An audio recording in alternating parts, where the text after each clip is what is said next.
the next thing that can make you to love your spouse, right, is to protect and defend your spouse. I mean, I can spend days teaching on this. I've realized that one of the commonest problems of marriages is third-party influence. Third-party influence. Yes. Influences from your homes. Maybe your mother doesn't like your wife, or the father doesn't like the husband, and they infiltrate your homes with complaints. And if you are not wise, I mean, that could be the Achilles heels of your marriage.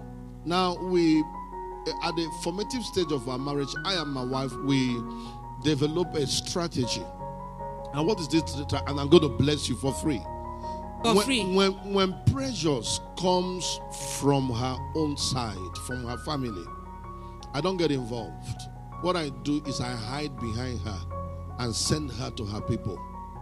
No matter how the matter is hard, they will hate me. They will settle his family. Always.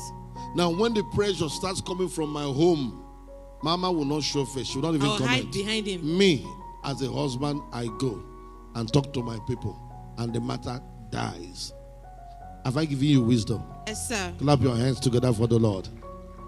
Most of us make our partners vulnerable. Yes. You bring them into the eyes of the storm, and they might not have the effective defense strategy, and that could even sow the seed of discord in the relationship.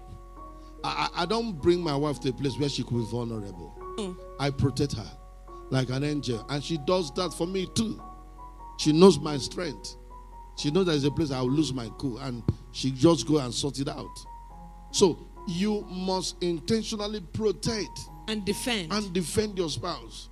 You know what Jesus told Paul? Who are you to be kicking against my wife? That thing Jesus came was Ogudina Barawine. That is husband fighting for the wife. Defending his wife, yes. Defending his wife. Yes. I mean, Paul, I've watched you. You've been attacking my wife. Don't you know that I paid a bride price? Aye. And my blood is the bride price of that wife you are fighting. Paul, I'm coming here now to deal with you. Look at me. If you want to see the man in me, touch my wife. Hey. Just the way Jesus left heaven and came for Brother Paul for touching his wife. Yes. And he defends us, nudges us. Intentionally defend your wife. That is something I do. When you talk rubbish against my wife, I won't talk to you. I'll just hear you. But within me and my wife, we'll draw lines.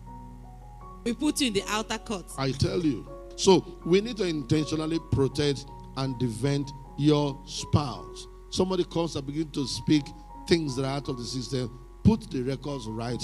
Even if your wife is at fault, don't accept it publicly. Get inside the room and sort it out. There are men, is that my wife? This is I've been warning her in the kitchen. She's not doing it in public. In the marketplace. I've been warning you. Now your cup is full.